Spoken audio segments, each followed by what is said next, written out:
नारायण साकार हर की संपूर्ण ब्रह्मांड में सदा सदा के लिए जय जयकार हो।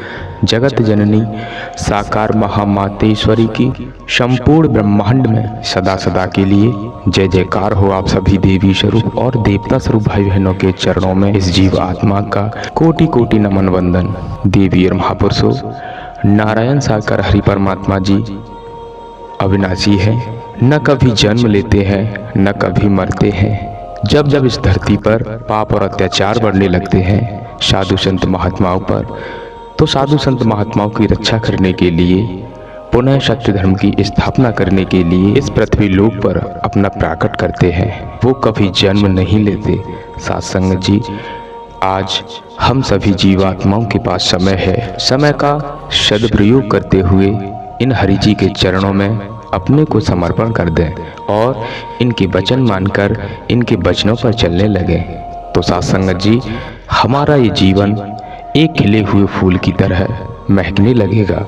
देवी और महापुरुषों, पूरे ब्रह्मांड के स्वामी, पूरे ब्रह्मांड के मालिक नारायण साकार हरि जी वर्तमान समय में इस भूमंडल पर साकार रूप में मौजूद है।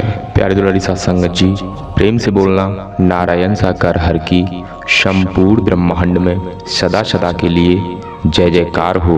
जगत जननी साकार महामातेश्वरी की संपूर्ण ब्रह्मांड में सदा सदा के लिए जय जयकार हो। आप सभी देवी स्वरूप और देवता स्वरूप भाई बहनों के चरणों में इस जीव आत्मा का कोटि कोटि नमन वंदन। मैंने इस समय आप महापुरुषों की मौजूदगी इस मानव मंगल मिलन सद्भावना समागम देखी जा रही है। आप समस्त महापुरुषों का कर्तव्य बनता है, ये व्यवस्थाएं आपकी हैं। आपके ही बंधुजनों द्वारा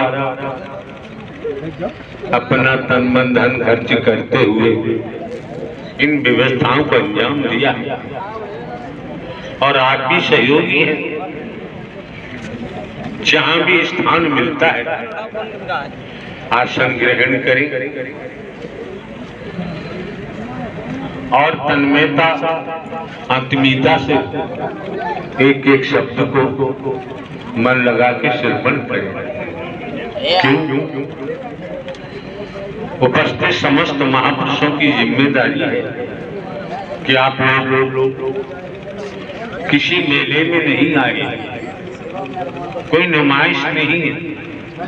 दुनिया की जो सिस्टम होते हैं ऐसा यहाँ कुछ नहीं है।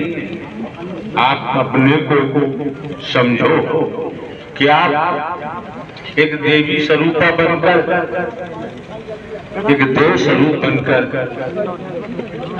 इस मानव मंगल मिलन सद्भावना समागम में पहुंचे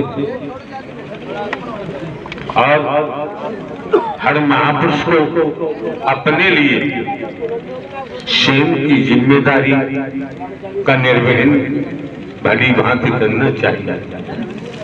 वैसे तो यहाँ अधिक समय की आवश्यकता नहीं है। यहाँ जो कुछ मेहर होती है, रहमत होती है, दृष्टि से हो जाती है, बोलने की भी जरूरत नहीं। इस बात को आने वाले महापुरुषों ने जाना है। आने वाले महापुरुष इस मानव मंगल मिलन सद्भावना समागम आते हैं, पहचाना है। और आप ये भी जानते हैं यहाँ किसी प्रकार का कोई प्रचार प्रसार तो है,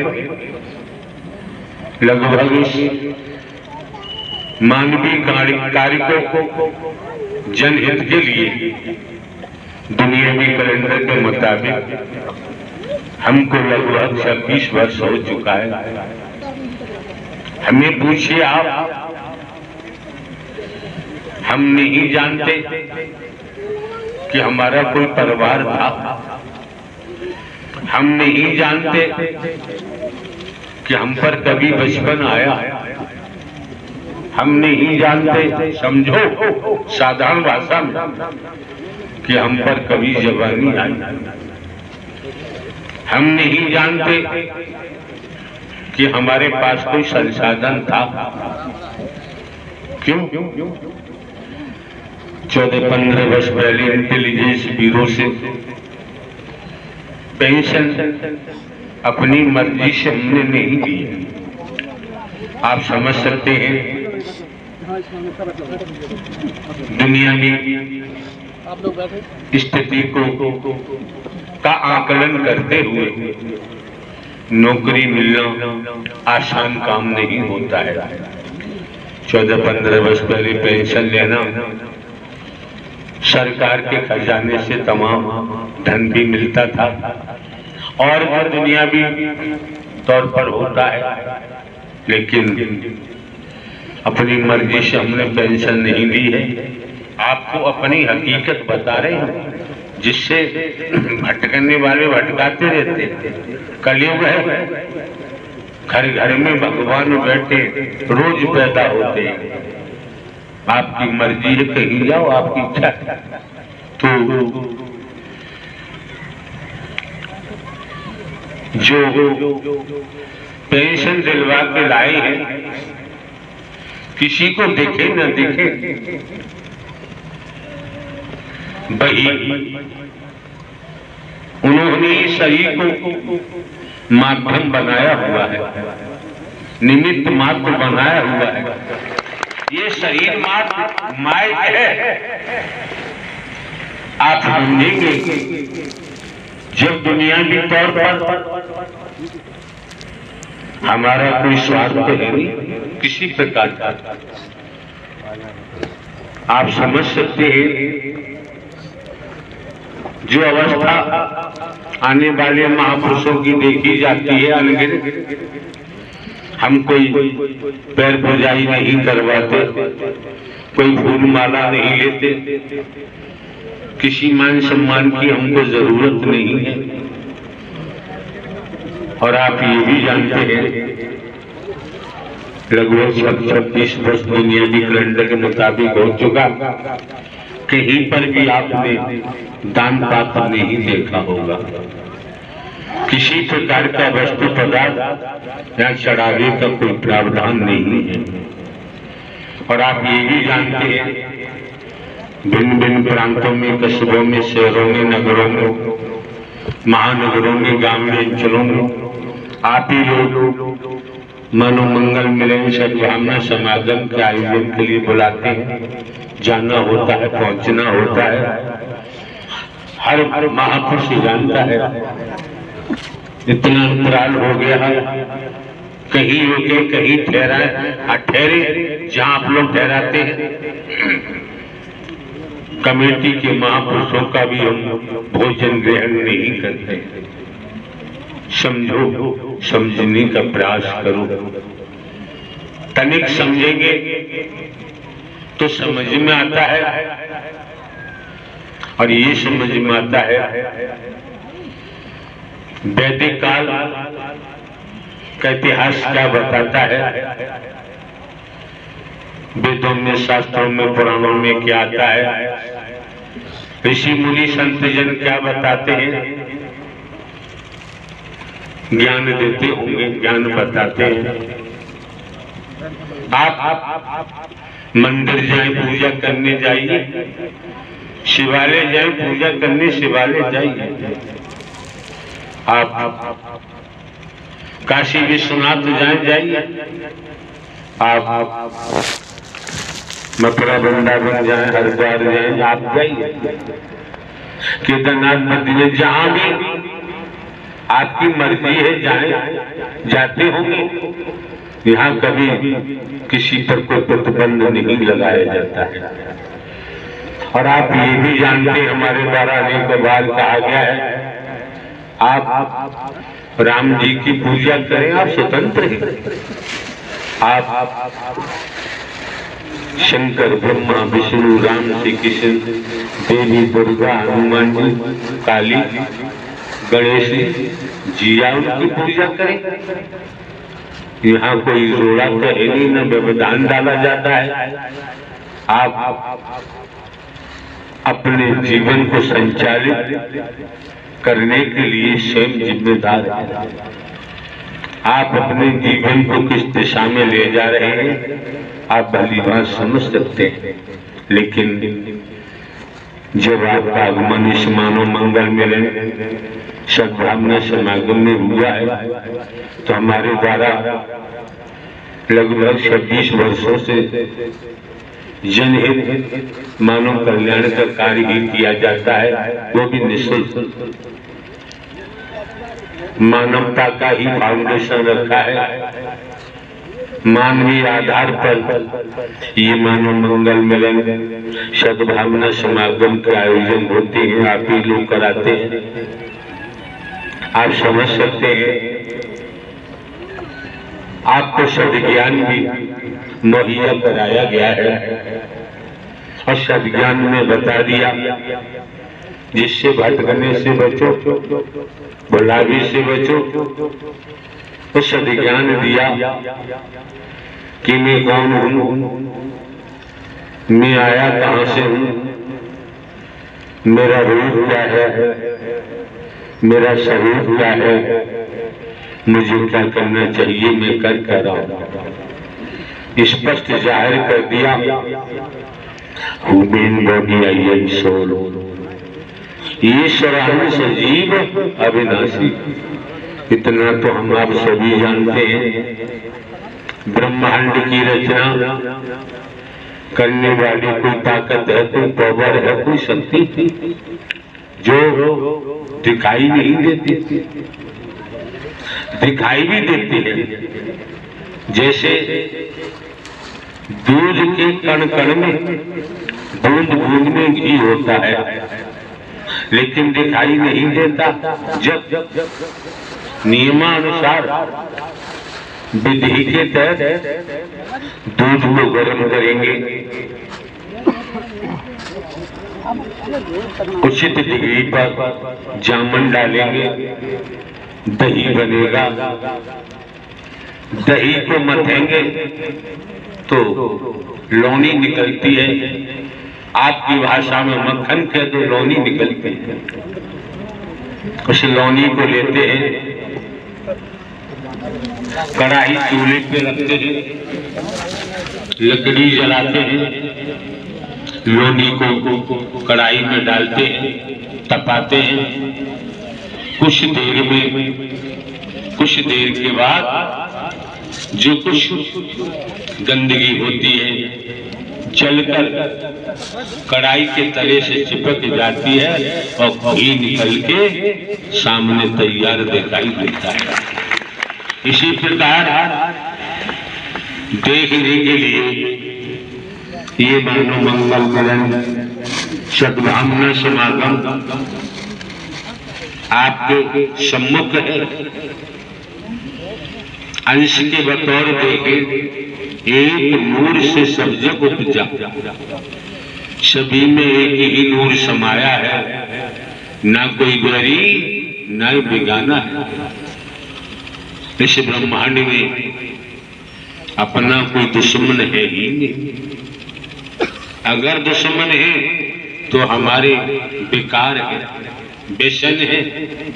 एक नहीं अनेक व्यसनों में हम डूबे हुए हैं, बेकारों में डूबे पड़े हैं। अब ये कपड़े गंदे हैं और इन गंदे कपड़ों को गंदे नाली के पानी में भिगोकर जब साबुन लगाएंगे, सर्फ लगाएंगे तो निश्चित है साबुन सर्फ में कास्टिक सोडा की मात्रा होती है। कितना ही रगड़ो वस्त्रों को, आपके हाथ कट सकते हैं, गल सकते हैं। कपड़े का धागा धागा हो सकता है, गंदे नाले में भीगे हुए कपड़े साबुन लगाने के बाद भी साफ होने वाले नहीं हैं। अगर उन्हीं गंदे वस्त्रों को शुद्ध जल में पानी के छींटे लगाकर पानी में भिगोकर जब थोड़ा सा साबुन रगड़ेंगे, उससे कपड़ों को मसलेंगे, पीटना से पीटेंगे तो कपड़ों की गंध निकल के बाहर आती है। और फिर वही शुद्ध पानी जल डालेंगे और गंध निकलेगी। बाल्टी में कपड़ों को भिगोएंगे, निचोड़ेंगे तो गंध निकलेगी। कई बार शुद्ध जल में कपड़ों को डुबोकर निचोड़ेंगे तब पता चलता है कि कपड़ों की गंध दूर हो गई, कपड़े साफ हो गए। इसी तरह से हम स्वयं को देखें कि बाबा जी खड़े हैं, क्या बता रहे हैं। इन्होंने अपनी तंत्र विद्या के बारे में बताया। ये जाने इस संबंध में हम कुछ नहीं कह सकते। संसार में देखें अनगिनत तंत्र हैं, कोई कमी नहीं। जिसका जो मन चाहता है उसी तंत्र में सम्मिलित हो जाता है, उसी तंत्र में रहने लगता है, जीने लगता है। लेकिन इस मानव मंगल मिलन सद्भावना समागम में आपने आगमन किया है, आपकी मौजूदगी है, तो इस पर हम आपको जाहिर करते हैं। यहाँ कोई मिशन नहीं है हमारा, कोई संघ नहीं, कोई संस्था नहीं, न मिशन है, न संघ है, न संस्था है, और कुछ भी नहीं है। केवल मानव धर्म सत्य था, है और रहेगा। मानवता, भाईचारा, अनेकता में एकता, मानव मानव को गले लगाना, मानव मानव से प्रेम करना। क्यों?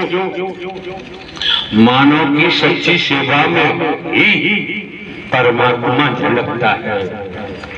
परमात्मा हमारी तरह कहीं भटकता नहीं है। तो ध्यान दे, मिट्टी को आप खोदे और किसी दिशा में फेंके, ऊपर को फेंके, स्वाभाविक मिट्टी नीचे आती है। क्यों? मिट्टी का मूल नीचे है, जमीन वसुंधरा तो नीचे आते हैं। जल को आप ले उछाले ऊपर को, जल भी स्वाभाविक नीचे आता है कि जल का मूल नीचे जल है, जलाशय है।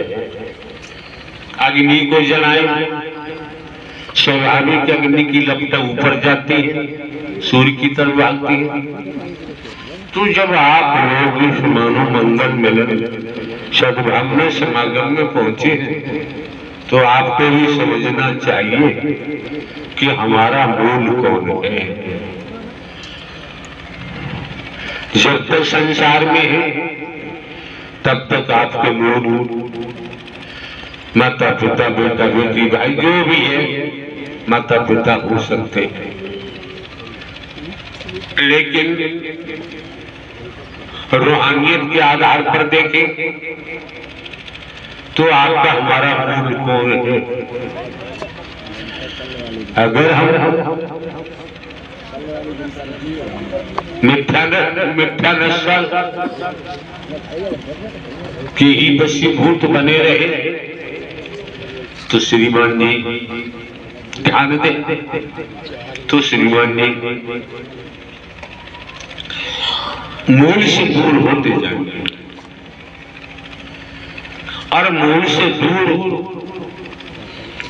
होने का परिणाम क्या आता है, जरा ध्यान दे के सुनिए आप लोग। थोड़ी देर के लिए शांत बैठिए। उसका परिणाम क्या आता है मूल से दूर होने पर? मूल से दूर होने के बाद कर्म का आधार है, कर्म का आधार है। ये स्थूल शरीर है, कारण शरीर है, सूक्ष्म शरीर है, 5 कर्मेंद्रिय है, 5 ज्ञानेंद्रिय है। तो ज्ञान सबके पास है। दूसरे नारायण साकार हरि परमात्मा ब्रह्मांड के रचयिता है। नारायण साकार हरि परमात्मा मायाधीश है, जीव माया अधीन है और परमाया परमात्मा की दासी है। जब तक आप घर परिवार में रहते हुए खेती बाड़ी नौकरी व्यापार करते हुए जब तक माया पति की तरफ नहीं जाएंगे तो क्या होगा? कर्म का आधार है, कर्म के अनुसार हमें कर्म का आधार है। वर्तमान से भी समझ सकते हैं, खेत में गेहूं का बीज डाला है, समय आने पर गेहूं की ही फसल मिलेगी। चने का बीज डाला है तो चने की फसल मिलेगी। आपने अपने कमरों में कोठी में भूसा भर रखा है, जब खोलोगे तो भूसा ही तो निकलेगा। अनाज भरा हुआ है तो अनाज निकलेगा। मेवा मिष्ठान भरे हुए हैं तो मेवा मिष्ठान निकलेगा। गोल्ड डायमंड भरा हुआ है तो वही निकलेगा। कर्म का खेल, कर्म क्षेत्र। तो अब पुनः सावधान होकर श्रवण करें। जिन्हें हम गटर का कीड़ा कहते हैं, वैदिक काल का इतिहास बताता है। वेदों शास्त्रों पुराणों में आया होगा। जो महापुरुष वेदों शास्त्रों का स्वाध्याय करते हैं वो जानते हैं, नहीं करते हैं तो उनकी मर्जी।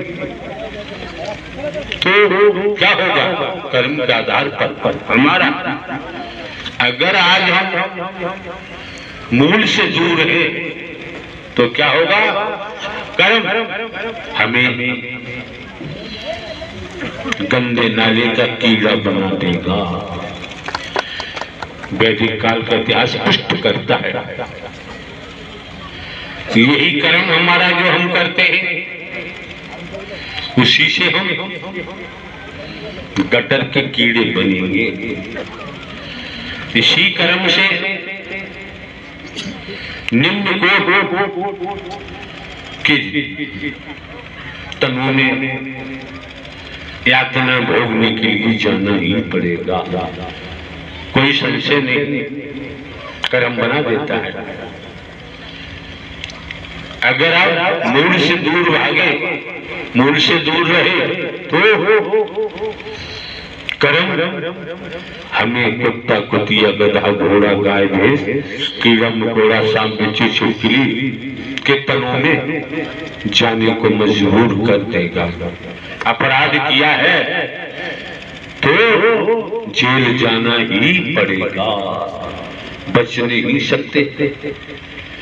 इसीलिए सरकार ने व्यवस्थाएं की हुई है भिन्न भिन्न विभागों की। ये व्यवस्था जो आप देख रहे हैं नारायण साकार हरि परमात्मा की है। आप समझे न समझे आपका अपना काम है। हमारा कोई स्वार्थ है नहीं किसी प्रकार का, तो हम आप लोगों को गुमराह नहीं कर सकते। हमारा कोई स्वार्थ होता तो हम आप लोगों को हसीन स्वप्न दिखाते हैं, ऐसा करो ऐसा करो ऐसा करो, ये मिलेगा वो मिलेगा, माला माल हो जाओगे, पता नहीं क्या क्या क्या क्या। लेकिन यहाँ आपको ये संसार भवसागर है, ब्रह्मांड भवसागर।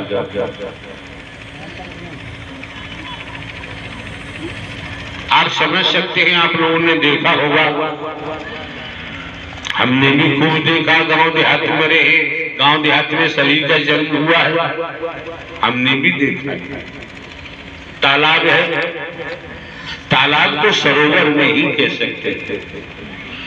तालाब में विशेष प्रकार की घास होती है पानी में,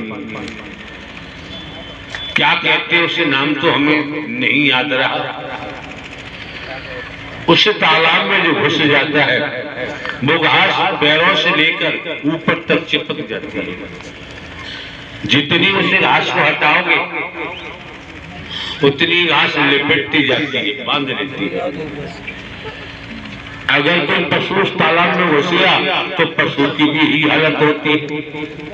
ऐसी घास में फंस जाते हैं, फिर निकलना संभव नहीं हो पाता, मृत्यु हो जाती है। क्यों? अगर उस पशु को, उस व्यक्ति को निकालने कोई जाए बाहर से तो वो भी फंस जाएगा।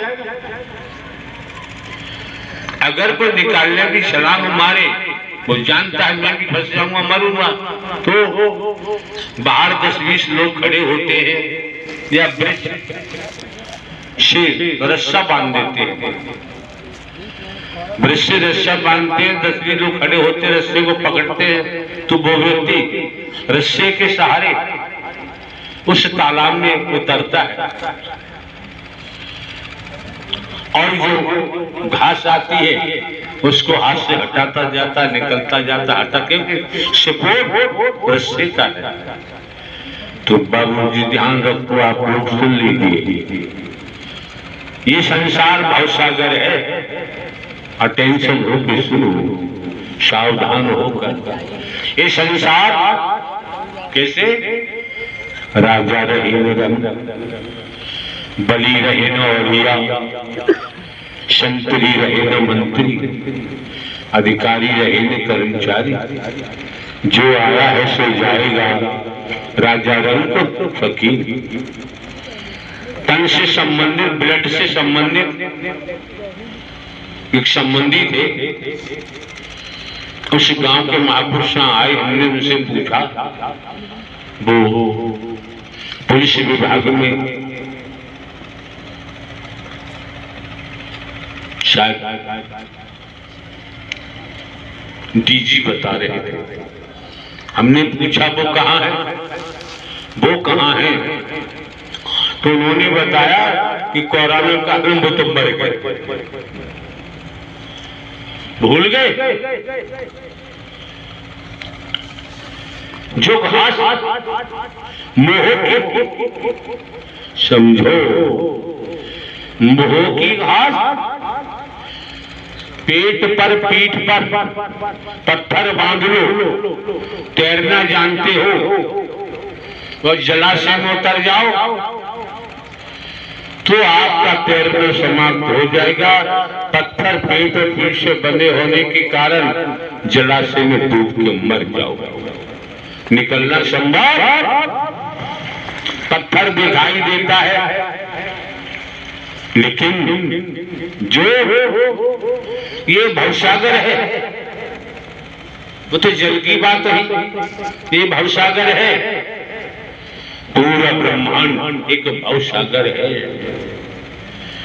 और इसमें हमने हर पल हर क्षण मोह के पत्थर बांधे हुए हैं, लोभ के पत्थर बांधे हुए हैं, अहंकार के पत्थर बांधे हुए हैं, वासनाओं के पत्थर बांधे हुए हैं, भेद के पत्थर बांधे हुए हैं। ये पत्थर बंधे होने के कारण नोट करो, इस भवसागर से पार उतरना संभव नहीं है। अगर परमात्मा रीझ जाए, समझो,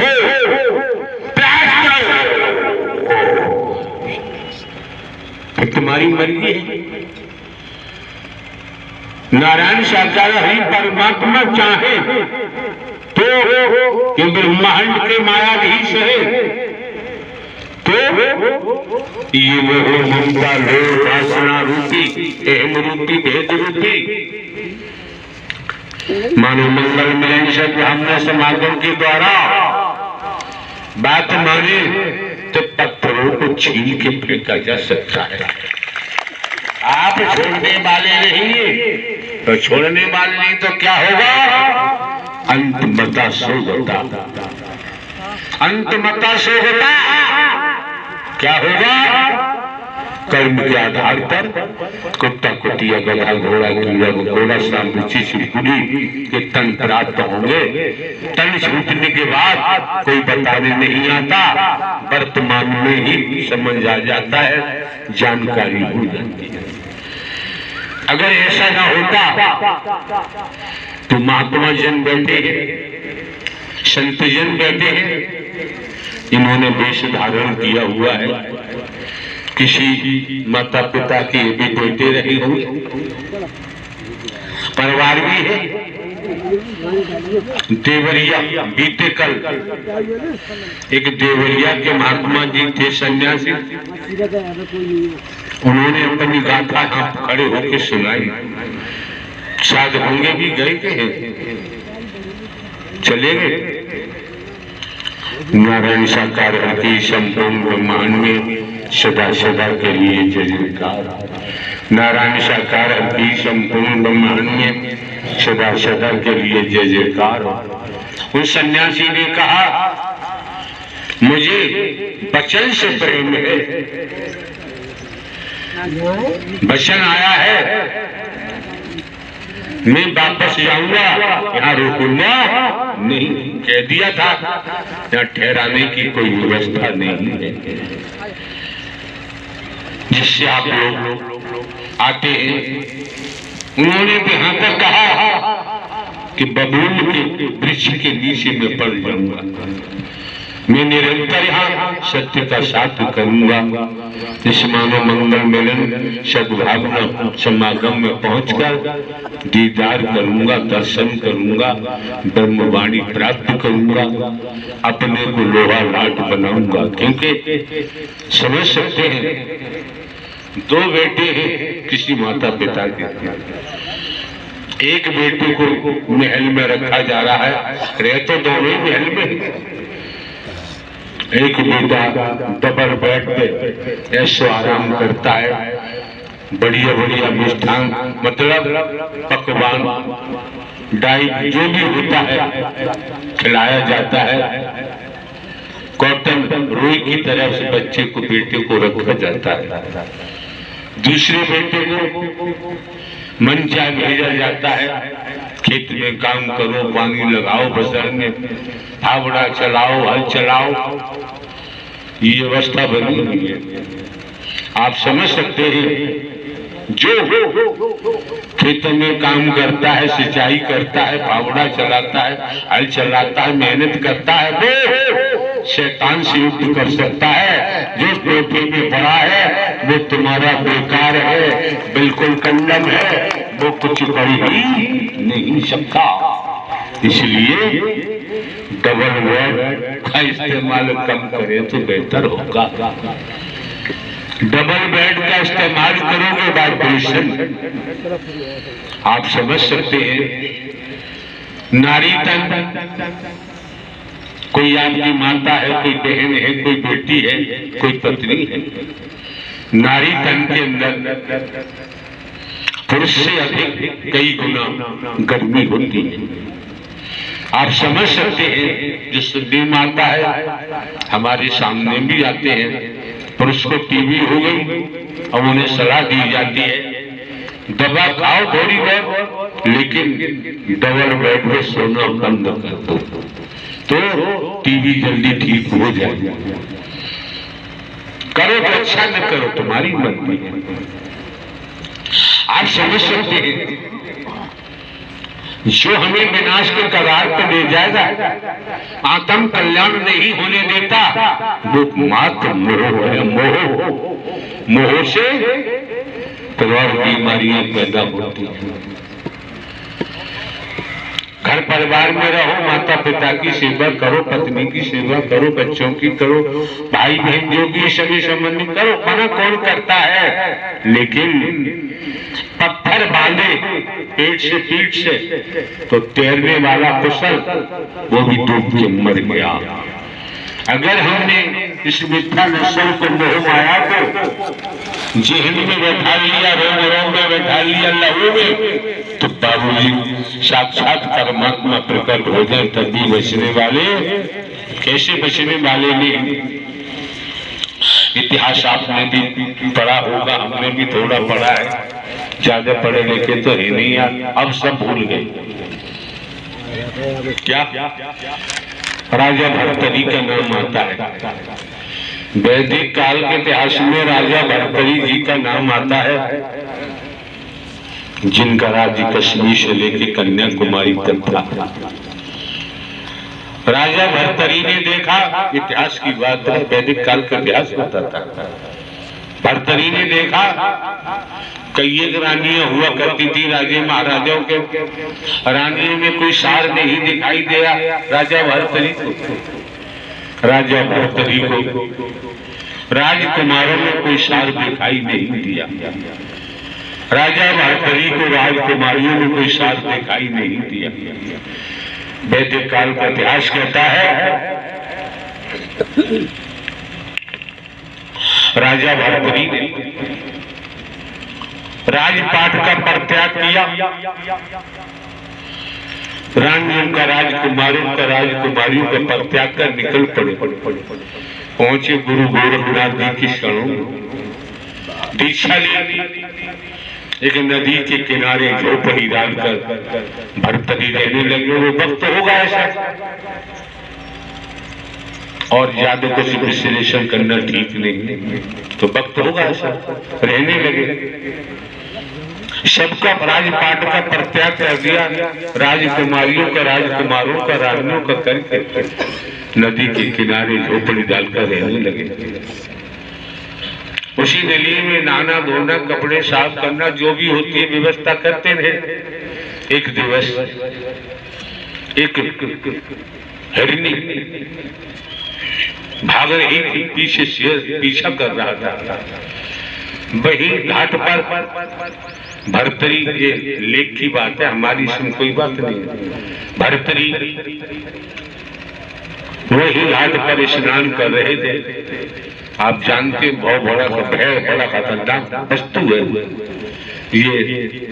चिंता जाल शरीर में जरे जैसे कांचे की भाटी, जरे जैसे कांचे की भाटी, रक्त मांस जर जाए रहे जम पिंजर टाटी। कहे गिरधर कबराए सुनो मेरे मन मिनता, वो नर कैसे जिए जिन्हें नित्य व्यापे चिंता। बड़ा खतरनाक मसाला है चिंता का। बड़े बड़े पहलवानों को मिट्टी छटा देती चिंता। और हमने क्या क्या बांध रखा है, उन्हीं चिंताओं में डूबे रहते हैं। तो हिरनी हमल से थी, बच्चा वहीं गिर गया। भर्तरी ने देखा, बच्चे को संभाला, साफ करके तलाश किया। बच्चे के पेट भरने के लिए दूध लेके आए, पिलाया। काफी समय हिरनी के बच्चे की देखभाल में राजा भर्तरी का निकलने लगा। हरी हरी घास लाने लगे, करने लगे। धीरे धीरे समय व्यतीत होता गया।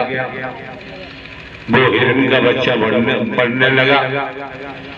वैदिक काल का लेख कहता है भर्तरी को हिरनी के बच्चे में मोह प्रवेश कर गया।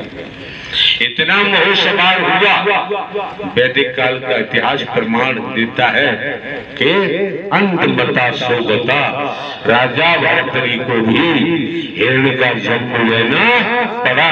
लेख कहता है ये वेदों में भी आया है। मौके बार बार नहीं मिलते हैं श्रीमान जी, समय बार बार प्राप्त नहीं होता है। मानो तन दुर्लभ है, मिले बारंबार। जिस तरह से किसी वृक्ष पर डाली पर कोई फल लगा हुआ है, अगर वह फल टूट के जमीन पर गिर जाता है, लाख कोशिश करो उस फल को यथावत डाली पर नहीं लगा सकते। इसी तरह से आप समझ सकते हैं कि मानव देह बारंबार प्राप्त नहीं होती, उन्हीं इसी में जाए। वैदिक काल का लेख क्या कहता है, अनंत अनंत जन्मों, अनंत अनंत आपके जन्म हुए, कर्म के आधार पर निम्न कोटि के कीड़ा मकोड़ा की योनि से लेकर कुत्ता कुतिया किन शरीरों में गए, भोगते रहे। किसी को निवाला बनाते रहे तो हम किसी का निवाला बनते रहे। आज भी तो हो रहा है। कौन किसको निवाला बना रहा है, कौन किसका निवाला बन रहा है, आज भी सब कुछ सम्मुख है, दिखाई देता है, समझ में आता है। जन्म जन्मांतर से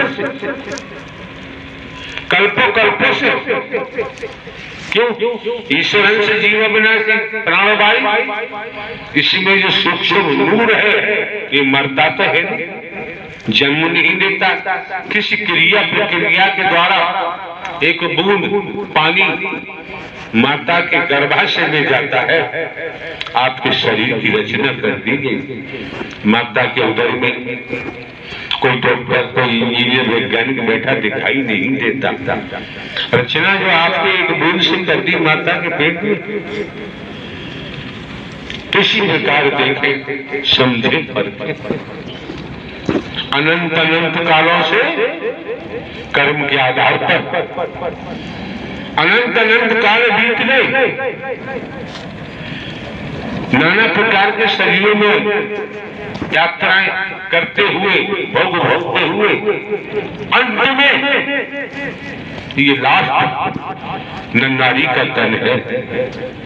इसी के द्वारा इस भवसागर से परमात्मा की भक्ति के माध्यम से हम आत्म कल्याण करा सकते हैं, और कोई रास्ता दिखाई नहीं देता। और ध्यान रखें, भंग पाखंडा नंबर अंधविश्वास मात्र छलावा होता है, इससे ज्यादा कुछ भी होता नहीं। और आप ये भी जानते हैं, इस मानव मंगल मिलन सद्भावना समागम में किसी को काला गोरा नहीं देखा जाता है, गरीब अमीर नहीं देखा जाता है, छोटा बड़ा नहीं देखा जाता है, यहाँ तक कि नर नारी का भेद भी नहीं देखा जाता है। समझ में आ गया? ईश्वरानु सजीव अविनाशी विराट सम्राट सत्ता, जिन्होंने एक बूंद पानी पति पत्नी सहवास के लिए मिले, एक बूंद पानी गर्भाशय में गया, आपके शरीर की रचना माता को गर्भ में कर दी, और शरीर के अंदर क्या क्या बना दिया। नारायण साकार हरि परमात्मा रचनाहार है, रचनाहार है। दुनिया के नर नारी निर्माण कर सकते हैं, लेकिन रचना करना संभव नहीं। सुप्रीम अथॉरिटी परम सत्ता न नारायण हरि परमात्मा का आदि है, न अंत है, न जन्मते हैं न मरते हैं, हमेशा कायम ध्यान रहते हैं। ब्रह्मांड के कुल मालिक है। धरती जल अग्नि सूरज चांद सितारे जीव बाई आकाश की रचना करने वाले कहाँ बच के जाएंगे? दूसरे समझे देखे, बाप का साथी बेटा नहीं, बेटा का साथी बाप नहीं, गुरु का साथी चेला नहीं, चेला का साथी गुरु नहीं, सब अपने अपने कर्मों के वशीभूत हैं। और ये दिमाग में रखना चाहिए आप लोगों को भी। साक्षी जिस तरह से क्रिकेट टीम मैदान में होती है, शायद 11-11 खिलाड़ी होते हैं, जो बैट्समैन होता है तो 2 आते हैं, एक टीम दोनों शरीर पर लगे हुए होते हैं, बाकी सब 10 पेट रक्षण करते हैं, एक बॉलिंग करता है। निर्णय कैसे हो? रेफरी तैयार खड़ा रहता है। जो भी निर्णय रेफरी का होता है वो खिलाड़ियों को मानना ही पड़ता है। ये होश में आ जाओ, आप जिस दुनिया में हैं, घर में, मकान में, दुकान में, संसार में, कहीं परमात्मा रेफरी बनकर तुम्हें देख लेती है।